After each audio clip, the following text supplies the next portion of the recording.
할렐루야. 수요 찬양 예배에 나오신 여러분들 주님의 이름으로 환영합니다. 이제 우리 마음과 뜻과 정성을 다해서 또 영과 진리로 아버지 하나님께 예배드리겠습니다. 우리 다 같이 기도하겠습니다.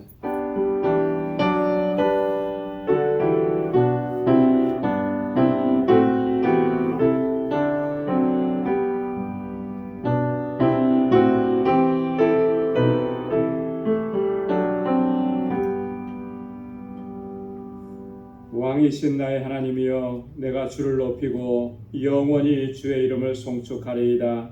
내가 날마다 주를 송축하며 영영이 주의 이름을 송축하리이다. 여호와는 광대하시니 크게 찬양할 것이라. 그의 광대하심을 측량치 못하리로다. 대대로 주의 행사를 크게 칭송하며 주의 능한 일을 선포하리로다. 아멘. 은혜가 풍성하시고 자비로우신 만군의 주 여호와 하나님 아버지, 오늘도 저희들을 사랑하시고 저희에게 은혜 주시고자 이렇게 주님의 보좌 앞으로 불러주심을 감사합니다. 우리 마음을 다하고 힘을 다하여서 하나님을 경배하고 찬양하며 예배할 수 있도록 우리 주 성령께서 우리를 인도하여 주옵소서. 지난 3일 동안도 세상에 살면서 상하고 찢긴 심령, 아버지의 뜻대로 온전히 순종하지 못한 연약함과 불순종을 가지고 주님 앞에 섰습니다. 주님의 십자가 앞에 내려놓사오니 주의 보혈로 우리를 씻어주시고 정결하게 하여 주옵소서. 온 힘을 다하여 감격 가운데 하나님을 예배할 수 있게 하시고 우리 가운데 임재하셔서 우리의 예배를 받아 주옵시며 우리 주님의 평강으로 덧입혀 주옵소서. 이 예수님의 이름으로 기원하옵나이다. 아멘. 전능하사 천지를 만드신 하나님 아버지를 내가 믿사오며 그 외아들 우리 주 예수 그리스도를 믿사오니 이는 성령으로 잉태하사 동정녀 마리아에게 나시고 본디오 빌라도에게 고난을 받으사 십자가에 못 박혀 죽으시고 장사한 지 사흘 만에 죽은 자 가운데서 다시 살아나시며 하늘에 오르사 전능하신 하나님 우편에 앉아 계시다가 저리로서 산 자와 죽은 자를 심판하러 오시리라. 성령을 믿사오며 거룩한 공예와 성도가 서로 교통하는 것과 죄를 사하여 주시는 것과 몸이 다시 사는 것과 영원히 사는 것을 믿사옵나이다. 아멘. 찬양으로 하나님께 영광 돌리겠습니다. 당신은 영광의 왕.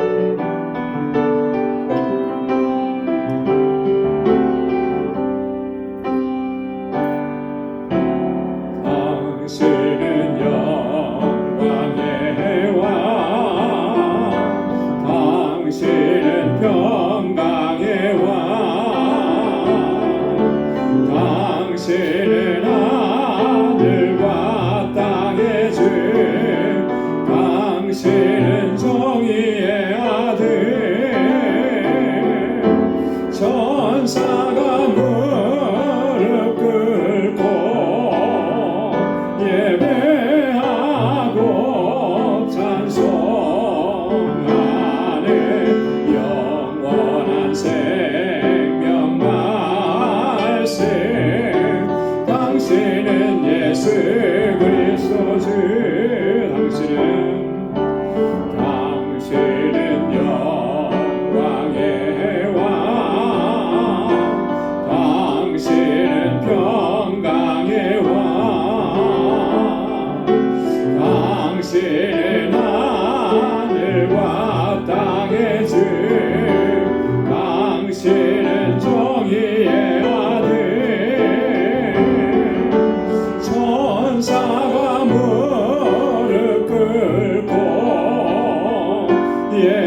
호산나 다윗의 자손께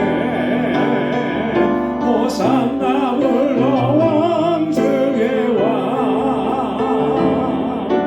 높은 하늘의 영광을 예수 주 메시아 안에 높은 하늘의 영광을 예수 주 메시아 안에 아멘. 영광의 왕께 경배하며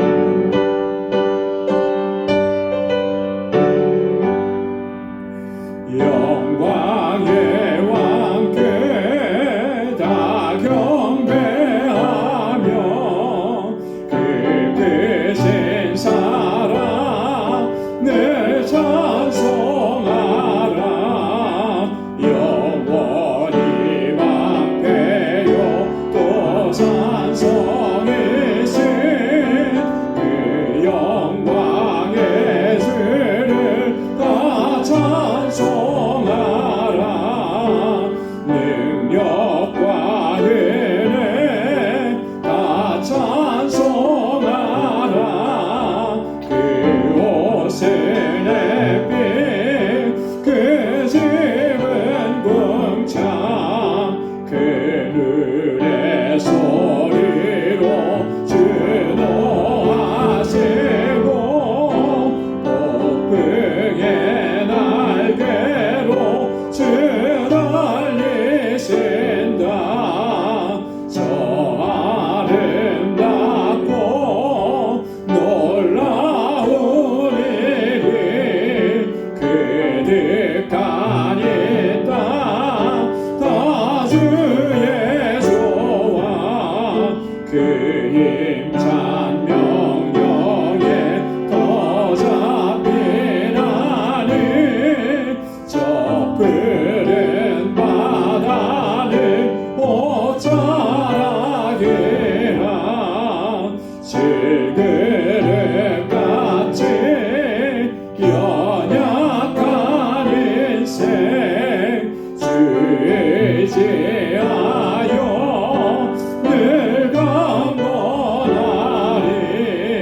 창조주 보호자 또 우리 구주 그 자비 영원히 변함없어라. 질그릇같이 연약한 인생 주 의지하여 늘 강건하리. 창조주 보호자 또 우리 구주 그 자비 영원히 변함없어라.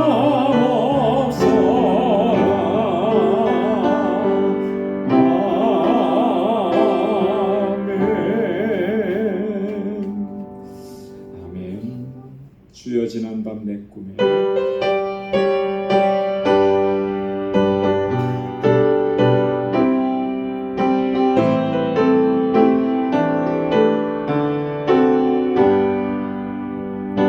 주여 지난 밤 내 꿈에 외웠으니 그 꿈이 이루어지리.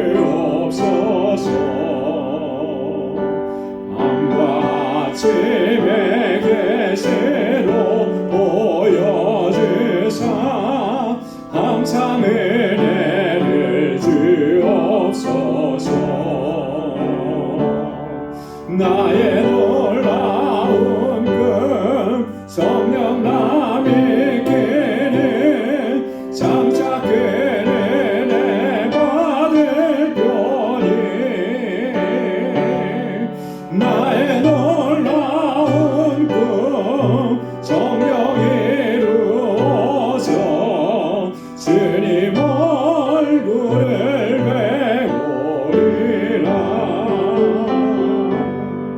마음 괴롭고 아파서 낙심될 때 내게 소망을 주셨으며 내가 영광의 주님을 바라보니 앞길 환하게 보이도다. 나의 놀라운 금 정령 남이기는 장차 그는 내 받을 편이. 나의 놀라운 금 정령 이루어져 주님 얼굴을 배우리라. 세상 긍정은 나날이 빨리 오도 나는 내 믿음 지키리니. 인생 살다가 죽음이 꿈 같으나 오직 내 꿈은 참되리라. 나의 놀라운 금 정령 남이기는 장차 그는 내 받을 편이. 나의 놀라운 금 정령 이루어져 주님 얼굴을 배우리라. 아멘. 우리의 간절한 소망, 우리의 간절한 꿈 이제 이루어져서 영광의 주님을 배우게 될 줄로 믿습니다. 우리 이 시간 다 같이 통성으로 함께 기도하겠습니다. 교회를 위해서 주님의 주신 사명 잘 감당하는 우리 방주교회 되고 믿음의 공동체, 사랑의 공동체 되도록 세워주신 주의 종들, 주의 신실한 일꾼들 능력으로 덧입혀달라고 함께 기도해 주시고, 우리 교회 각 기관들과 우리 주일학교와 유스그룹과 EM을 위해서 우리 목회자 청빙을 위해서 같이 기도해 주시고, 또 다음 주에 있을 우리 선교 바자회 또 선교지 방문을 위해서 기도해 주시고, 우리 지체들을 위해서 특별히 육신의 연약함이 있는 우리 성도님들을 위해서 하나님의 치유의 은총을 허락해 달라고 기도해 주시고, 또 선교지를 위해서 우리 조국 대한민국을 위해서 우리가 살고 있는 이 땅이 정말 하나님의 뜻 아래서 바르게 서갈 수 있게 해달라고, 또 우리 오늘 가지고 나온 간절한 기도의 제목 이 시간 통성으로 함께 기도하겠습니다. 하나님 아버지 감사합니다. 저희들을 사랑하시고 은혜 가운데 붙들어 주시고 날마다 주님의 선하신 인도하심을 아버지 순종하며 따라갈 수 있도록 이끌어 주심을 감사합니다. 아버지 하나님 이 저녁에 이렇게 주님을 경배하고 찬양하는 우리의 심령 가운데 주님 찾아와 주시고 우리의 예배를 받아주시고 아버지 하나님 주님의 평강으로 덧입혀 주옵소서. 저희들 이 시간 마음을 같이하여서 뜻을 같이하여서 하나님 앞에 부르짖고 간구합니다. 그 간절한 기도의 제목마다 하나님의 선하신 응답을 허락해 주시며 특별히 아버지 하나님께서 세워주신 우리 방주교회가 주님의 뜻 안에서 온전하게 서가고 주님의 주신 사명을 잘 감당할 수 있도록 주님 역사하여 주옵소서. 믿음의 공동체로 든든하게 서게 하시고 주님께로부터 받은 사랑으로 서로 사랑하고 위로하고 격려하는 아름다운 사랑의 공동체요, 아버지는 저희가 영적 가족이요 한 형제요 자매인 것을 늘 기억하며 서로 섬길 수 있는 저희들 되게 하여 주옵소서. 아버지 하나님 각 기관들마다 주님을 예배 불러주시고 아버지 모이기를 힘쓰게 하시고 하나님의 뜻을 행하기에 아버지 우리 전심 열려가는 저희들 되게 하여 주옵소서. 세워주신 주의 일꾼들에게 기름 부어주시고 큰 큰 이름 더하여 주시고 성령의 충만함을 더하여 주시고 아버지 하나님 늘 주님 앞에 헌신하며 또 아버지 앞에 충성스러운 종으로 서게 하여 주옵소서. 아버지 하나님 특별히 우리 유스그룹과 아버지 하나님 이에 우리 주일학교를 위해서 기도하오니 하나님 이 세대를 짊어지고 나아갈 하나님의 귀한 백성들입니다. 저들을 붙잡아 주시고 저희들 정말 믿음 안에서 견고하게 서고 하나님 잘 경외하게 하시고 아버지 하나님 그래서 이 세대 가운데 다윗과 같이 하나님 정말 다니엘과 같이 하나님 앞에 귀하게 쓰임받는 일꾼들이 다 되게 하여 주옵소서. 우리 예배 목회자 청빙합니다. 귀한 종을 속히 보내어 주옵소서. 아버지 하나님 우리 선교지마다 하나님 은혜 더하시고 특별히 알라메다 방주교회 하나님께서 큰 은총을 베풀어 주시고 세우신 뜻을 온전히 감당하게 하옵소서. 아버지 선교 바자회를 준비합니다. 하나님께서 함께 하시고 아버지 저희의 필요한 모든 것들을 허락하시고 채워주시기를 원합니다. 수고하는 모든 손길들 위에 은혜 위에 은혜를 더하시고 주의 복을 더하여 주옵소서. 좋은 날씨 허락해 주시고 많은 사람들이 오게 하시고 아버지 귀한 열매가 가득하도록 역사하여 주옵소서. 하나님 우리 사랑하는 지체들을 위해서 기도합니다. 아버지 권고한 중에 부르짖습니다. 아버지 수명조차 할 수 없는 어려운 가운데 있습니다. 육신의 질병이 있습니다. 하나님 치료하여 주시고 아버지 하나님의 놀라우신 기적을 베풀어 주시고 아버지 하나님께서 함께 하심을 경험하는 삶이 되도록 도와주옵시고 주님의 평강을 더하여 주옵소서. 하늘의 만나로 채워주시고 이 땅에 사는 동안 부족함이 없게 하시고 날마다 매일매일이 하나님의 기적을 체험하는 복된 날이 되게 하여 주시옵소서. 오늘도 주님께 나와서 간절하게 간구하고 기도합니다. 오 사랑하는 주의 종들의 기도마다 주님의 선하신 응답을 허락하여 주옵소서. 오늘도 말씀에 은혜를 더하시고 주의 말씀 안에서 새롭게 되고 새로운 결단과 각오로 아버지 하나님의 주님 앞에 나아가는 저희를 되게 하여 주시옵소서. 모든 것 감사합니다. 모든 영광 주님께 올려드립니다. 감사하며 예수님의 이름으로 간절히 기도드리옵나이다. 아멘. 할렐루야. 선하신 응답을 허락해 주실 줄로 믿습니다. 이제 우리 말씀을 같이 묵상하는 시간입니다. 오늘 함께 묵상할 하나님의 말씀은 로마서 제13장 1절에서 7절까지 말씀입니다. 로마서 제13장 1절에서 7절.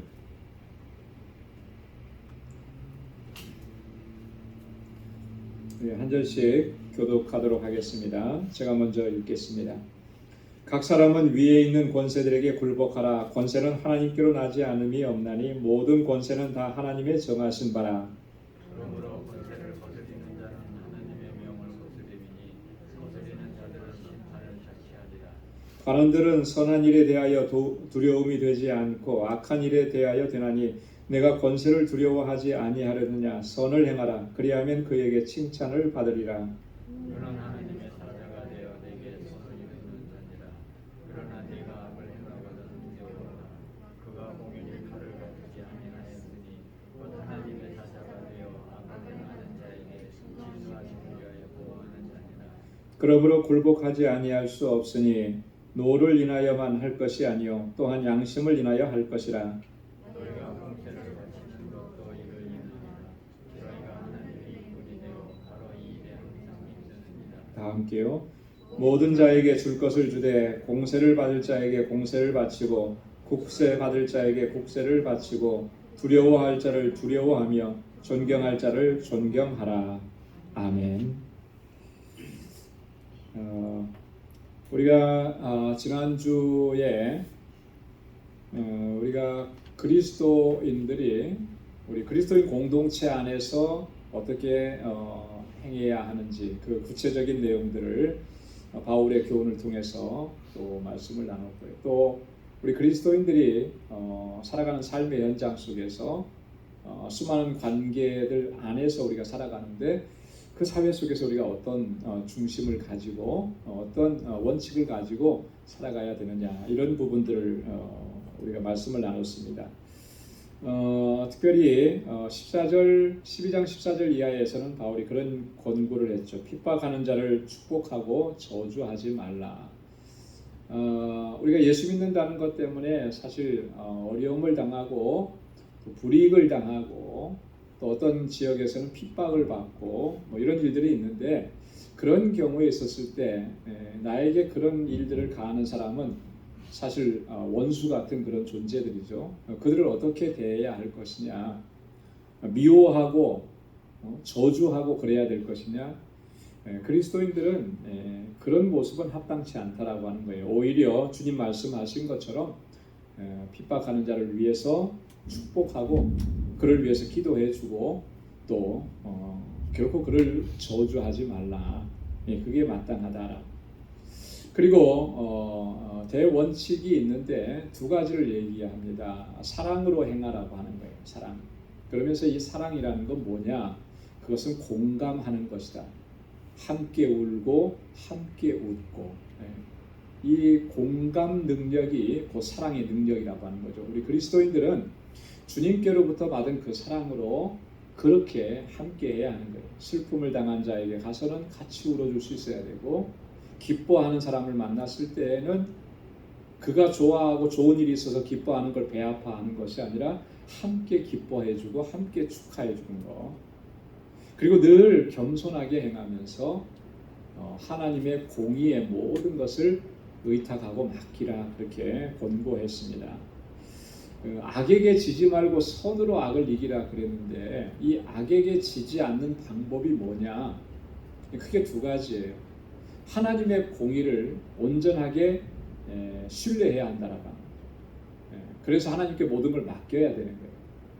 내가 원수 갚으려고 하고 또 내가 뭘 하려고 하는 거, 절대 그것은 좋은 방법이 아니라고 하는 거죠. 그건 다 하나님의 진노하심, 하나님의 손에 맡기라. 하나님께서는 친히 내가 갚으리라고 말씀을 해주셨다라고 하는 거예요. 그러니까 하나님께 맡길 수 있는 건 뭐냐면, 하나님은 공의의 하나님이시라고 하는 것을 내가 확신할 때 맡길 수가 있는 거예요. 그리고 항상 선을 행하라고 하는 거예요. 악을 이길 수 있는 것은 선을 행하는 것입니다. 선이 악을 이기는 거지 악으로 악을 이길 수 있는 것은 없어요. 보복하는 것은 또 다른 보복을 낳는 것뿐입니다. 계속해서 악화되는 거죠. 나에게 악하게 하고 나에게 손해를 입히고 나에게 정말로 고통을 가져다 주는 사람이라 할지라도 항상 우리 그리스도인들은 하나님께 맡기고 항상 선을 행하는 거죠. 결국에는 선이 이기는 거죠. 악이 이기는 것은 없습니다. 악은 결코 이길 수가 없어요. 선은 선하신 하나님께서 역사하시는 방법이기 때문에. 여러분, 하나님께서 역사하시는데 실패할 수 있겠습니까? 사랑은 결코 실패하지 않는다 그랬는데요. 하나님께서 역사하시기 때문에 반드시 승리하게 되는 거예요. 그래서 선을 행하는 것입니다. 그것이 바로 악을 이기는 거예요. 이런 것들을 이제 권고했고, 자, 오늘 이제 13장에 와서는 바울이 오늘 함께 봉독한 본문에서는 뭘 얘기하느냐면, 위에 있는 권세들에게 굴복하라, 복종하라라고 하는 권고를 합니다. 사실 우리 기독교 역사에 있어서 역사적으로 볼 때 바울이 지금 하고 있는 이 권고, 이 권면이 사실 많은 오해를 받기도 했었습니다. 위에 있는 권세에 복종하라, 굴복하라. 세상의 치리자들, 세상의 권세 잡은 자들에게 복종하고 순종해야 된다라고 하는 이 말이 한편에서는 보면 이게 납득할 수가 없는 그런 것으로 받아들이기도 했던 거죠. 왜냐하면 바울이 지금 이 로마에 있는 교회에 편지를 쓸 당시에 교회 공동체가 어떤 상황에 있었고 또 이스라엘이 어떤 상황 가운데 있었습니까?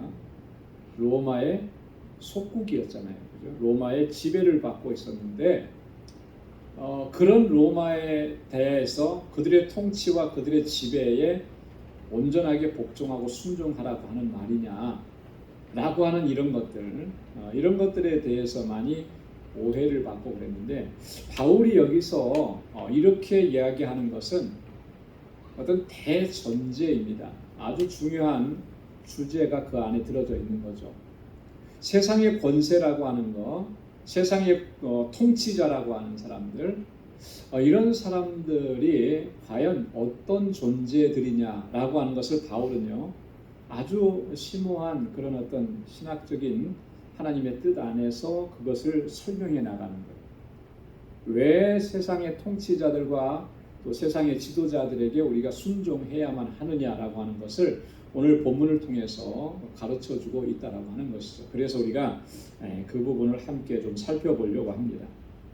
여러분, 우리 성도는 두 가지 시민권이 있어요.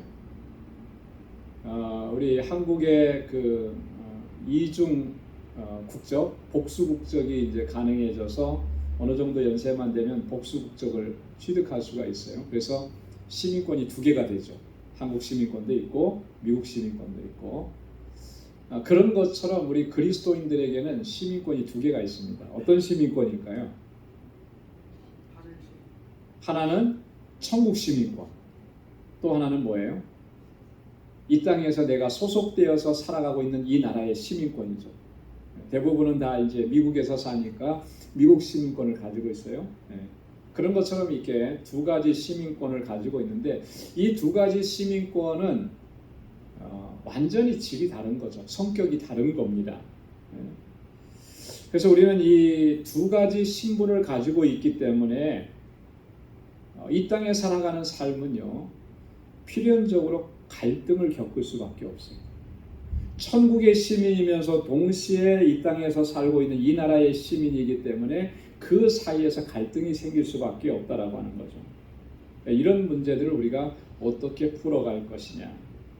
바울은 대전제로 국가 권세에 대해서 복종하라고 하는데, 언제까지 어떤 상황까지 해서 복종을 해야 되느냐. 끝없이 복종하라고만 하는 것인가? 그렇지는 않은 거예요. 이 복종의 한계에 대해서도 바울은 이 권면 속에 그 의미를 담아서 우리에게 교훈을 하고 있다라고 하는 거죠. 자, 그러면 우리 한 절씩 같이 보도록 하겠습니다. 1절 말씀 한번 다 같이 읽어볼까요? 시작. 각 사람은 위에 있는 권세들에게 굴복하라. 권세는 하나님께로 나지 않음이 없나니 모든 권세는 다 하나님의 정하신 바라. 아멘. 자, 위에 있는 권세들, 이 위에 있는 권세라고 하는 것은 세상의 뭐 정치적인 지도자들을 의미하는 겁니다. 한 나라의 뭐 대통령이라든지, 또 뭐 어떤 우리가 살고 있는 뉴욕주 하면은 뭐 뉴욕 주지사, 뉴욕시에 살고 있으니까 뉴욕시장, 뭐 이런 거예요. 이런 사람들은 이제 세상의 지도자들을 이제 위에 있는 권세들이다, 이렇게 설명을 한 건데요. 자, 근데 여기서 보면 권세는 다 어디로부터 오는 거라 그랬습니까? 하나님께로부터 오는 거라 그랬어요. 무슨 말씀이에요? 분명히 그 사람이 뭐 과거에는 뭐 왕족이면은 대대로 왕족이어서 자기가 왕족으로 태어났기 때문에 왕이 되는 거, 우리가 그렇게 이해하죠. 요즘에는 한 나라의 대통령이 되는 건 어떻게 되는 거죠? 한국에서도 지금 6.1 지방 재보궐 선거를 했습니다. 그죠? 투표에 의해서 되는 거예요. 그죠? 그렇게 투표에 의해서 이제 지도자가 세워지는 거죠. 자, 분명히 보면은 그런 방식으로 세상의 지도자들은 세워지는데, 자, 오늘 바울이 얘기하는 건 뭡니까? 방식은 그렇다고 해도 그 자리에 세우시는 분은 누구냐면 하나님이 세우시는 거라는 거예요. 하나님. 모든 세상의 권세는 하나님께로부터 나지 않은 것이 없어요. 바울이 얘기하잖아요. 이거는 뭐 바울 당시만 그런 것이 아니고 주님께서 다시 오시는 그날까지 그건 하나님의 방식인 거예요. 모든 권세는 다 하나님께서 정하신 것입니다. 하나님께서 정하시고 하나님께로부터 났기 때문에 너희는 그 권세에 굴복하고 복종해야 된다라고. 여러분, 이것을 우리가 분명하게 이해해야 이게 세상 통치자들에게 어떻게 복종해야 하는지, 왜 복종해야 되는지, 그것을 우리가 바르게 정립할 수가 있는 거예요. 여러분, 하나님께로부터 났다, 그 권세가 하나님께로부터 온 것이 아니다라고 우리가 그렇게 판단하게 되면 어떤 결과를 초래하게 되느냐면, 무조건 세상 권세는 정복해야 되고 파괴해야 되고 무너뜨려야 되는 것으로 생각합니다. 예수님 당시에도 그런 생각을 가진 사람들이 있었어요. 열렬당원들이 그랬어요. 그죠? 로마가 통치하고 있으니까 로마를 정복시켜야 돼. 메시아가 오시면 그 일을 할 것인데, 예수님이 바로 그런 일을 할 것이라고 제자들 중에서도 그렇게 기대하는 사람이 있었다라고 합니다. 여러분, 이 하나님께서 내신 것이라고 하는 것을 우리가 분명하게 이해해야만, 그래야만 세상에 내가 소속되어 있는 국가, 단체, 그 질서를 지키면서 나갈 수가 있게 되는 거예요. 여기서 보면 굴복하라라고 하는 이 말이요, 이건 군사적인 용어입니다. 군사적인 용어. 이 사병들이, 병사들이 지휘관의 명령에 절대적으로 복종해야 되는 것, 그때 사용하는 용어. 여러분, 군대에서는 어떻습니까? 완전히 그 군대는 계급 사회고, 군대는 아주 상명하복에 의해서 움직이는 사회. 상명하복이라고 하는 것은 위에서는 명령을 내리고 아래에서는 그 명령에 복종하는 거죠. 이 관계가 무너져 내려서 복종하지 않고 반항하고 그러면 그걸 하극상이라고 그래요. 군대에서 가장 엄하게 처벌하는 것이 하극상의 죄예요. 밑에서 있는 사람이 자기 상관에 대해서 대들고 뭐 이렇게 하는 것들. 요즘에는 그런 일들이 많다 그래요. 예전에는 그런 일을 하면 아주 큰일이 났던 거죠. 이런 때 사용하는 용어가 바로 이 굴복하라라고 하는 그런 말의 의미라고 하는 거예요. 그렇게 세상 권세에 복종하라라고 하는 것입니다. 그 복종의 이유, 그 근거가 뭐라고 얘기했습니까? 그 권세는 다 하나님께서 내신 것이기 때문에, 하나님께로부터 나온 것이기 때문에. 여러분, 여기서 우리가 한 가지 또 하나 기억해야 될 건 뭐냐면, 하나님은 창조자이실 뿐만 아니라 하나님은 통치자이시기도 하는 거예요. 세상 모든 것들을 다 통치하시는 겁니다. 하나님의 통치는 제한적이지 않습니다. 이스라엘만 통치하시는 하나님이 아니고, 오늘 예수 믿는 사람들만 통치하시는 하나님이 아니고, 이렇게 제한적인 통치가 아니고요, 하나님께서 창조하신 이 온 우주 만물을 다 통치하시는 거예요. 그렇기 때문에 하나님께서 세상의 권세자들도 세우시는 거죠. 그래서 그를 통해서 하나님께서는 하나님의 뜻을 이루어 가시는 거예요. 성경에도 보면 그런 예들이 자주 등장을 합니다. 출애굽기 9장 16절에 보면 하나님께서 이렇게 얘기합니다. 내가 너를 세웠으면 나의 능력을 내게 보이고 내 이름이 온 천하에 전파되게 하려 하였음이니라. 누구에게 하신 말씀이죠, 이게요? 자, 출애굽기 9장이면 누구 얘기가 가장 많이 나오는 장면이냐면 바로 얘기가 가장 많아요. 하나님께서 모세를 바로에게 보내셔서 10가지 재앙을 내렸죠. 그죠? 자, 그 중에 하나님께서 바로에게 이렇게 합니다. 내가 너를 세운 것은, 그렇게 말씀하십니다. 바로는요, 사실 하나님도 몰랐잖아요. 그죠? 그리고 자기 왕조에서 자기의 아버지가 왕이었으니까 자기도 왕이 된 거예요. 근데 하나님께서 뭐라고 말씀하신 거예요? 내가 너를 세웠다는 거죠. 그렇게 해서 나의 능력을 너에게 보이고, 하나님의 능력도 모르고 하나님이 인정하지 않던 사람에게 하나님이 얼마나 전능자이신지를 보여주시는 거예요. 자, 그리고 이사야 45장 1절로 7절 말씀에도 보면 여기서는 누가 나오냐면 고레스라고 하는 왕이에요. 여러분, 고레스 왕은 어떤 일을 한 사람으로 여러분 기억하세요? 고레스 왕. 예, 그렇죠. 유다 백성들이 바벨론에 70년 동안 포로로 잡혀갔는데 예레미야 선지자를 통해서 약속하신 그 약속을 하나님께서 이루실 때에 이 고레스 왕을 들어서 사용하시는 거예요. 그래서 그 70년이 차니까 다시 유다 민족들을 예루살렘으로 이스라엘로 돌려보냅니다. 그 일을 하는데 누가 그 일을 해요? 고레스 왕이 하는 거예요. 그 고레스 왕을 누가 세웠느냐? 하나님이 세우셨다. 그 일을 하게끔. 무슨 일을 하게끔이에요? 하나님께서 뜻하신 일을 하게끔 고레스라고 하는 그 왕을 세우십니다. 이렇게 세상의 모든 권세자들도 하나님께서 세우시고 우리가 다 알지 못하지만 하나님의 뜻을 이루어 가신다라고 하는. 미국의 대통령이 바이든입니다. 한국의 대통령이 윤석열 대통령입니다. 우리는 뭐 좋아하는 사람도 있고 싫어하는 사람도 있고 뭐 다 있을 수 있어요. 정치적인 견해에 따라서. 그러나 분명한 것은 그 사람을 세우신 분도 하나님이시라고 하는 거예요. 그리고 하나님의 뜻하신 바가 분명히 있다라고 하는 거예요. 자, 이렇게 되면 우리가 지도자들을 위해서 기도하는 게 달라지죠. 어떻게 달라집니까? 그를 통해서 하나님의 뜻이 이루어지기를 원합니다. 그렇게 우리가 기도해야 할 줄로 믿습니다. 자, 그 다음에 2절 한번 보시기 바랍니다. 2절 다 함께요. 시작.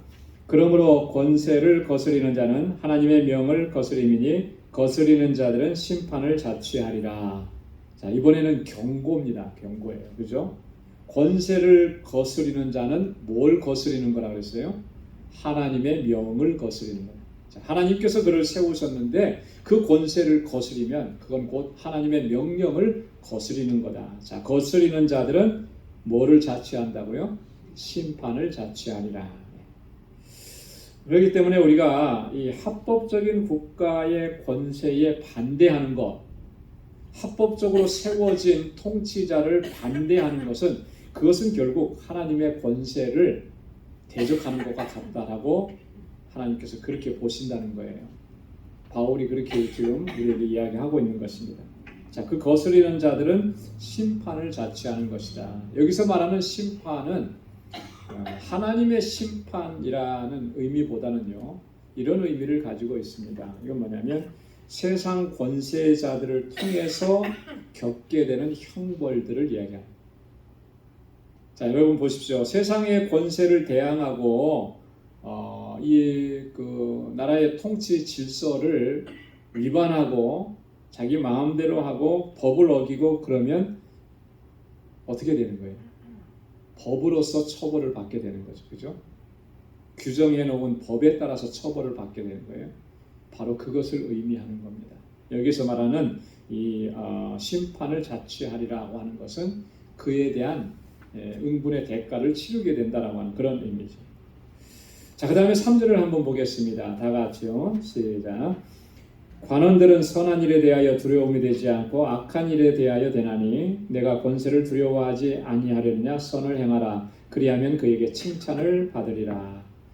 권세를 두려워하지 아니하려느냐. 선을 행하라. 그렇게 권고하는 거예요. 세상 권세들이 여러분 두렵습니까? 두렵지 않습니까?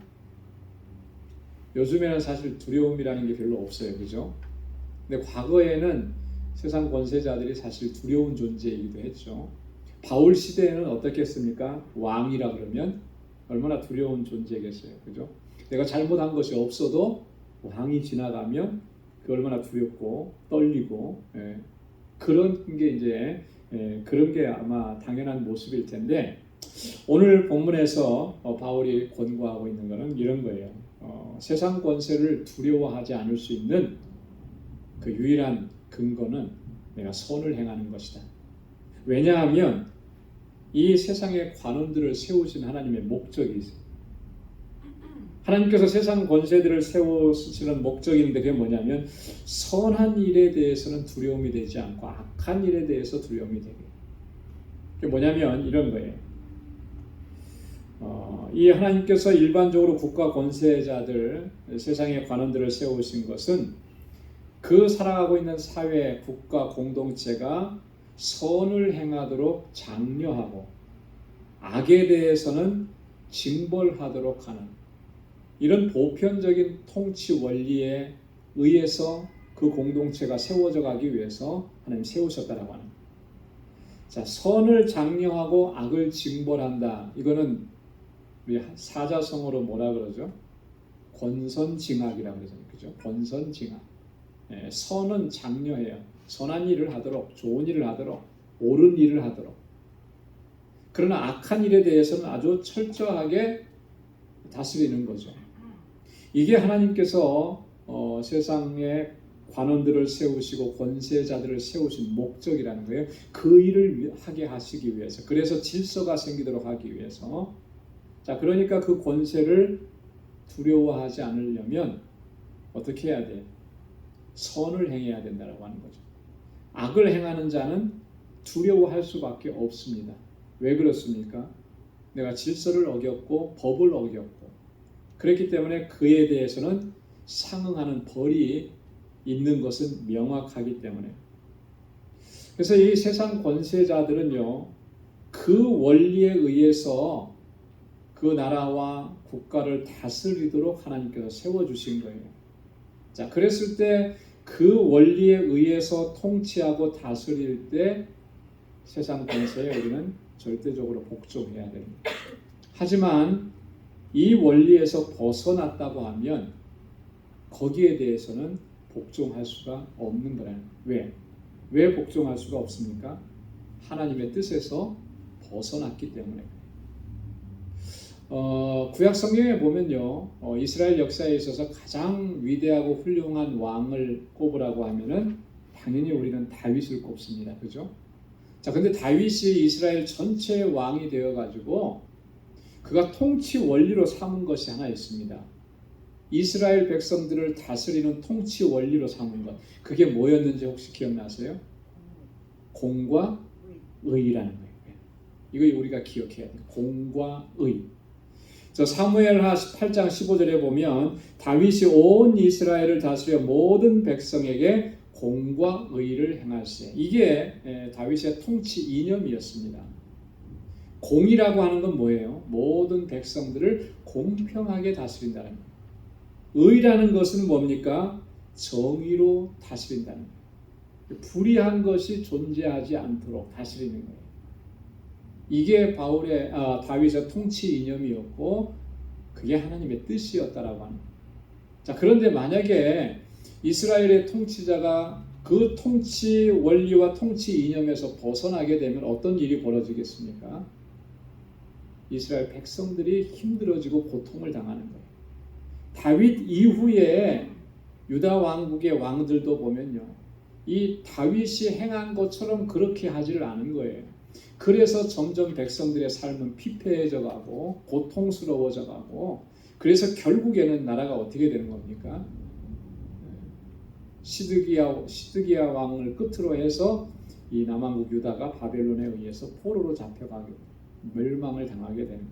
이런 결과를 초래하게 되는 거예요. 이 통치 원리에 의해서 다스리도록 하시기 위해서 하나님께서 세상에 관원들을 세워주셨고, 그들이 두려운 존재가 되지 않으려면 선을 행해야 한다라고 하는 거죠.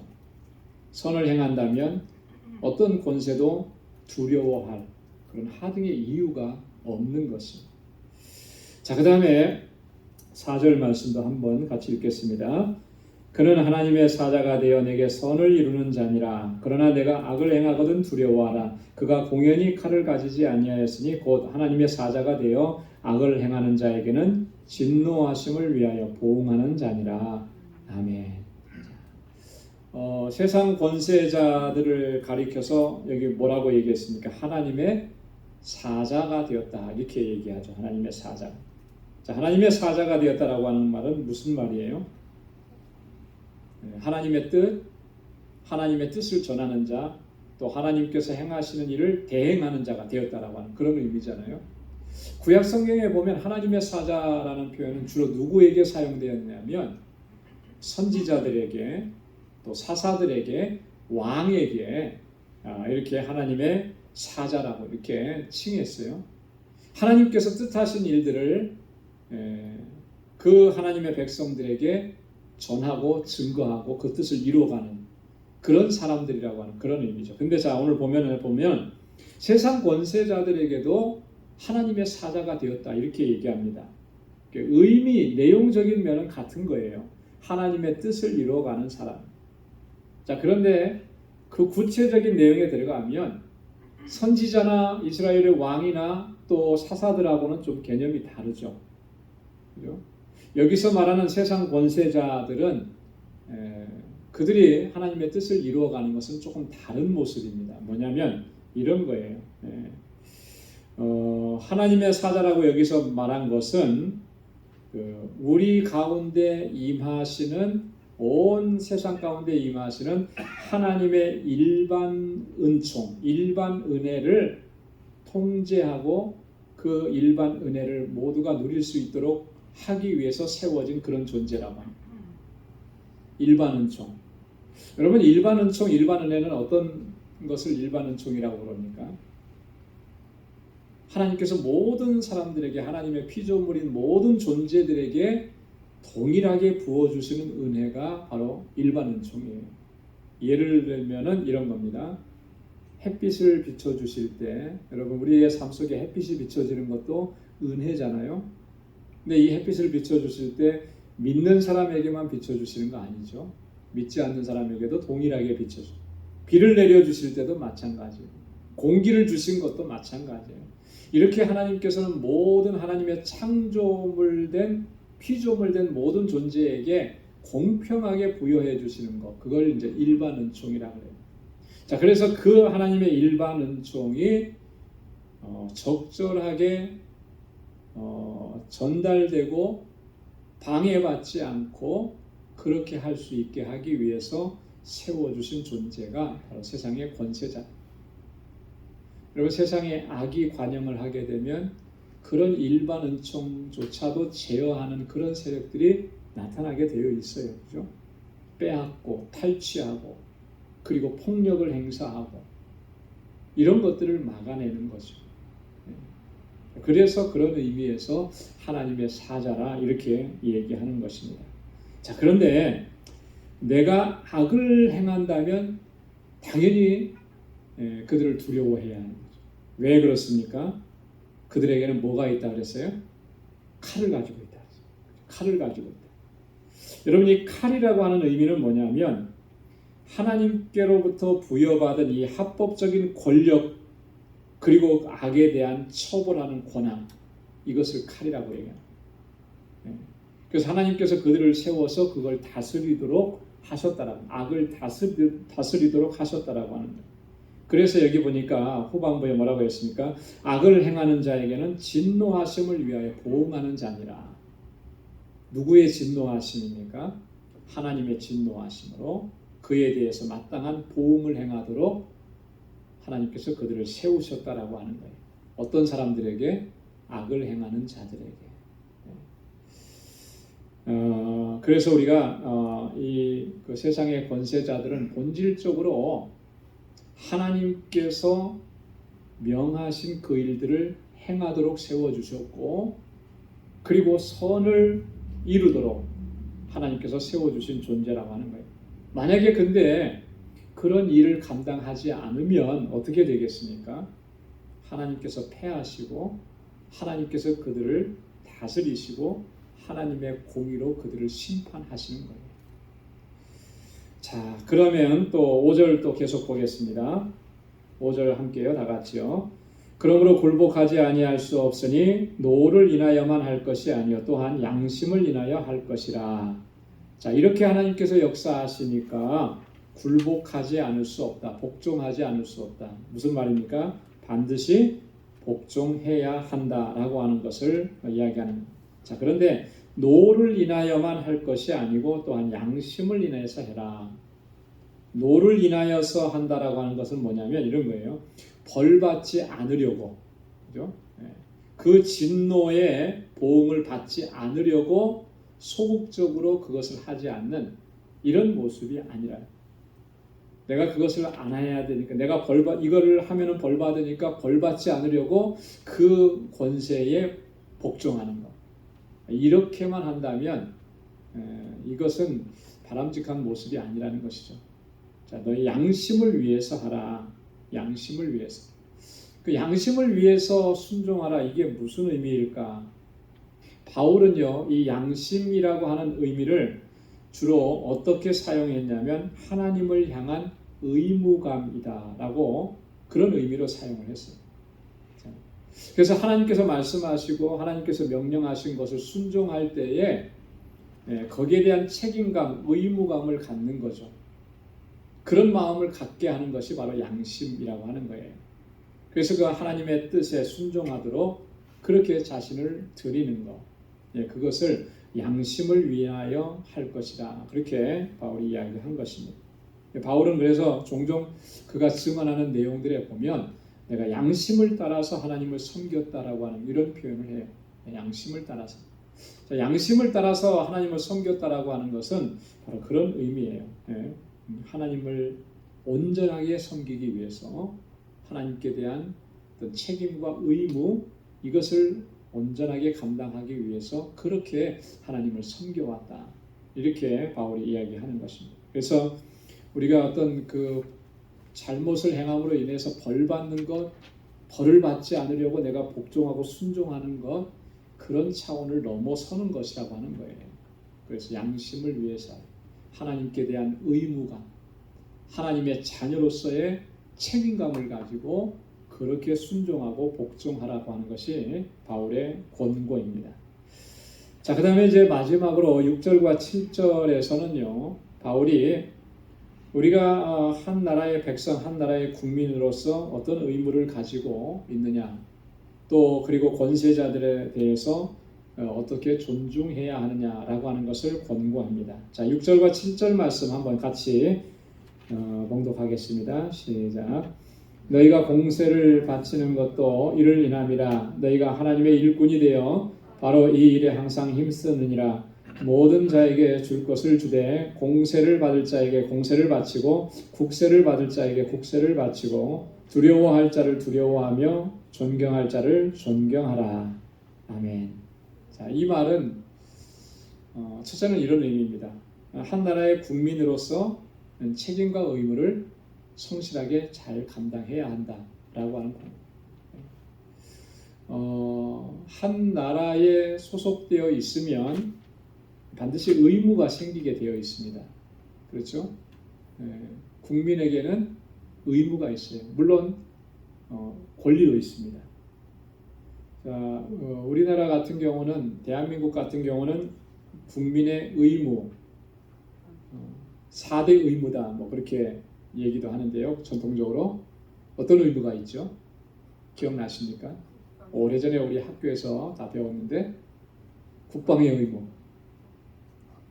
납세의 의무, 또 뭐죠? 교육의 의무, 교육받을 의무가 있어요. 네, 교육. 그러니까 부모님들은 자녀들을 교육시켜야만 하는 또 의무가 있는 것입니다. 또 뭐가 있을까요? 근로의 의무, 노동의 의무입니다. 이 일을 해야 되는 의무가 있는.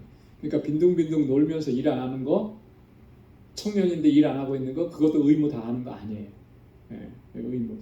자, 그런데 요즘에는요, 두 가지가 더 있더라고요. 제가 찾아보니까 뭐가 있냐면 환경 보존의 의무가 있어요. 환경 보존. 이 헌법에 명시가 돼요. 우리가 살아가는 이 환경을 보존해야 되는 의무가 있는. 그 나라에 살면 그렇게 해야 되는. 자, 그러니까 환경을 훼손한다든지 이러면 그거에 대한 책임을 묻게 되어 있는 거예요. 또 하나는 뭐가 있냐면, 저는 이게 있는지도 몰랐는데, 재산권 행사 공공복리 적합의 의무란. 너무 길어서 무슨 말인지 잘 모르겠어요. 재산권 행사 공공복리 적합의 의무. 이게 무슨 말인가? 설명을 보니까 이렇게 되어 있더라고요. 재산권 행사할 수 있는 의무가 있는데 그 재산권을 행사하는 것은 공공의 복리에 적합해야 한다라고 합니다. 그러니까 내가 이런 재산을 가지고 있어서 이 재산권을 행사하는데 다른 사람들의 복리를 해쳐서는 안 된다라고 합니다. 가끔 가다가 한국에서 일어난 사건들을 보면 이런 거 있더라고요. 오래도록 그 땅에서, 그 동네에서 살면서 거기가 그냥 주민들이 다니는 길이었어요. 그 길로 다니는 게 편해요. 근데 그게 사유지였던 거예요. 어느 날 갑자기 이 사람이 재산권 행사를 하면서 그 길을 막아버린 거예요. 그런 거 보셨죠, 그죠? 그러니까 그 지역에 사는 사람이 얼마나 힘듭니까? 얼마나 고통스러워. 그 사람이 땅이니까 자기 마음대로 할 권리가 있죠. 자, 그런데 그런 권리를 행사하는 것도 공공복리에 적합해야 된다라고 하는 것을 규정해 놓은 이런 의무들이 있습니다. 마찬가지예요. 우리가 어느 공동체에 있든지 간에 의무가 있어요. 의무가 있어요. 자, 그 의무에 대해서는 우리가 최선을 다해야 해요. 최선을 다해요. 오늘 본문에서는 바울이 뭐를 얘기하냐면 그 중에 하나인 납세의 의무에 대해서 얘기하는 거예요. 그죠? 그래서 공세를 바치는 거, 뭐 국세를 바치는 거, 그거 다 해야 되는 마땅한 의무라. 우리 헌법에도 납세의 의무가 규정되어 있는 것처럼 미국에서는 뭐 당연히 세금은 누구나 다 당연히 세금은 내는 거다 됐죠. 근데 한국에는 보니까 그렇지 않은 부분들도 많이 있었더라고요.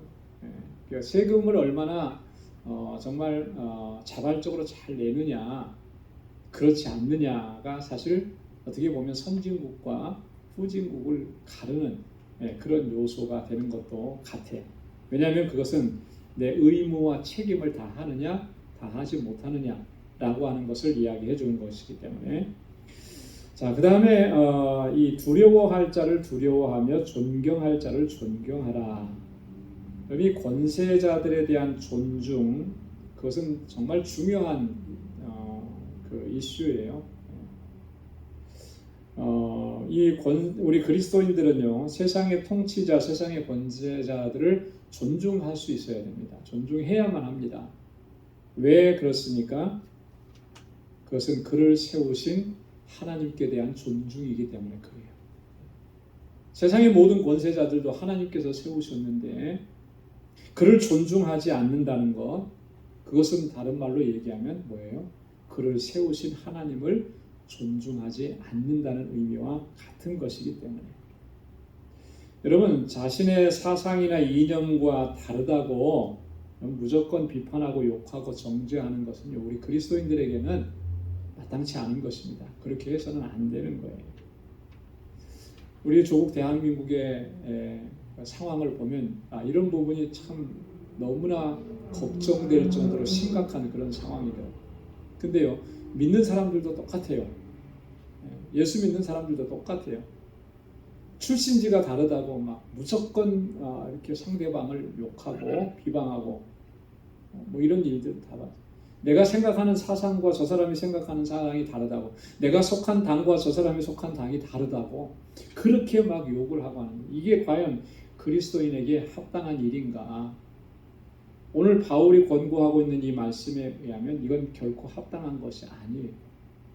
물론 그가 잘못하고 법을 위반하고 그러면 마땅히 그것을 바로잡으려고 하는 노력은 우리가 해야 되는 거지만, 그러나 잘하고 있는데, 그죠? 문제가 없는데 나와 다르다는 것 때문에, 나와 당이 다르고 출신지가 다르고 사는 지역이 다르고 이런 것 때문에 비방하고 욕하고 이런 것은요, 절대 우리 그리스도인들에게 합당치 않은 거예요. 그래서 어떤 분들은 그러더라고요. 교회 안에서는 절대 정치적인 얘기 하지 마라. 우리에게 그런 성향이 많기 때문에 그런 얘기 자꾸 하다 보면 서로 감정이 격해지게 돼요. 왜 그렇습니까? 우리 안에 다 그런 요소들이 있기 때문에 그런 거예요. 부정할 수 없는 거예요. 자, 그렇게 되면 정말 하나님께서 세우셨는데 그 세우신 하나님조차도 존중하지 않게 되는 그런 심각한 오류를 범할 수 있기 때문에 그런 것입니다. 하나님께서 세우신 존재에 대해서는 우리가 존중해야 되는 거예요. 그것이 곧 하나님을 존중하는 것. 여러분, 구약시대의 다윗의 경우를 우리 너무나 잘 알잖아요. 그죠?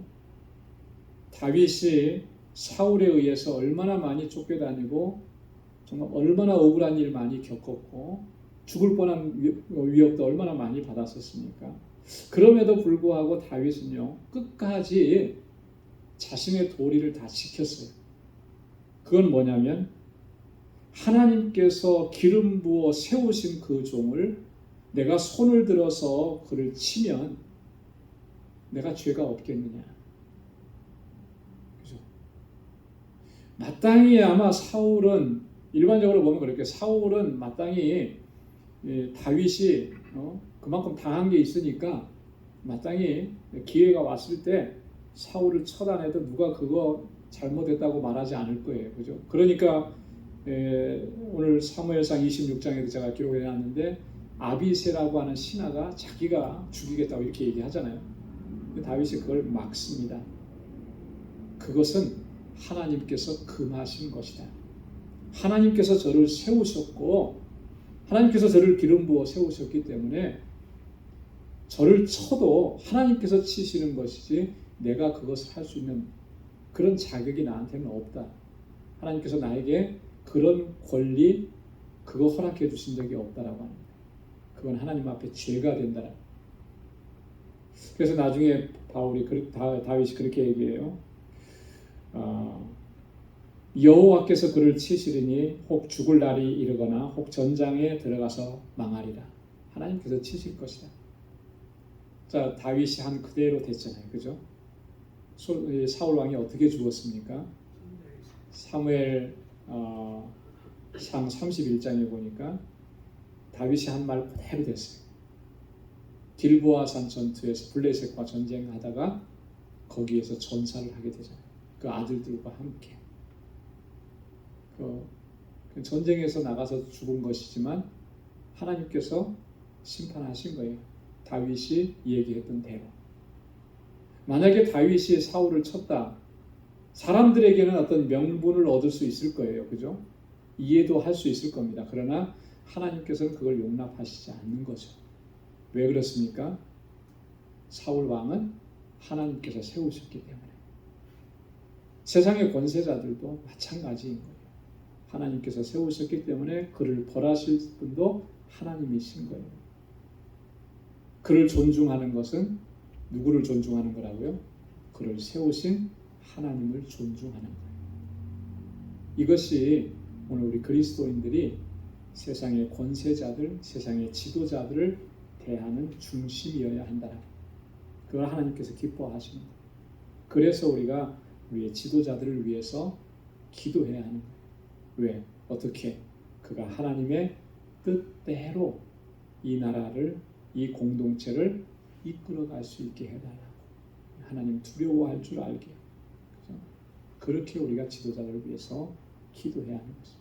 우리가 살고 있는 이 땅의 지도자들을 위해서, 그리고 우리의 조국 대한민국의 지도자들을 위해서 우리가 그렇게 힘써서 기도하고, 또 세상 권세에도, 또 이 법과 질서에도 우리가 온전하게 잘 순종하면서 하나님의 뜻을 이루어갈 수 있는 우리 모두가 될 수 있기를 주님의 이름으로 축원합니다.